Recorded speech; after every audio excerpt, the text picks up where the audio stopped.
तुम्ही लोकांपर्यंत गेलं पाहिजे, लोकांना भेटलं पाहिजे, लोकांशी बोललं पाहिजे. आणि अनेक लोक आहेत ज्यांना हजारो लोक आहेत की ज्यांना आपल्या पक्षाचं सदस्य व्हायचे, त्यांना सदस्य करून तुम्ही सर्वांनी घ्या. दरवर्षी आपण वर्धापन दिन एखाद्या हॉलमध्ये साजरा करतो, तिकडे सगळे तुम्ही येता. यावर्षी मी ठरवलं की म्हटलं 9 तारखेला वर्धापन दिन, 19 तारखेला आपला गुढीपाडव्याचा मेळावा सभा. म्हटलं 9ला पण बोला, 19ला पण बोला. म्हटलं जे काय बोलायचं ते एकदा 19 तारखेलाच बोलून टाकू. आणि म्हणून मग आम्ही सगळ्यांनी ठरवलं की बाबा मग 9 तारखेला आपण काय करावं.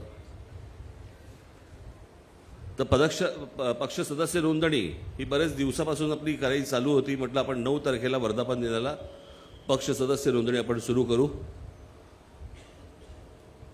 आज माझ्या महाराष्ट्रातल्या सर्व माझ्या सहकाऱ्यांना, माझ्या सर्व महाराष्ट्र सैनिकांना माझं आवाहन आहे,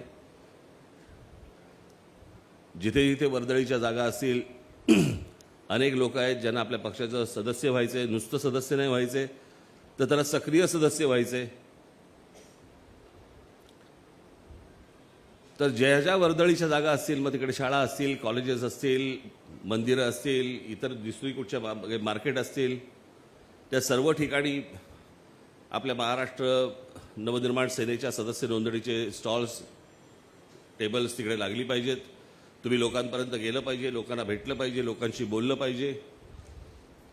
आणि अनेक लोक आहेत ज्यांना हजारो लोक आहेत की ज्यांना आपल्या पक्षाचं सदस्य व्हायचे, त्यांना सदस्य करून तुम्ही सर्वांनी घ्या.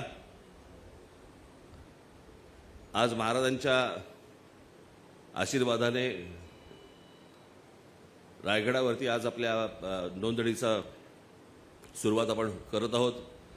तर महाराजांचे सर्वजण तुम्ही आशीर्वाद घेऊन महाराष्ट्रभर तुम्ही जा.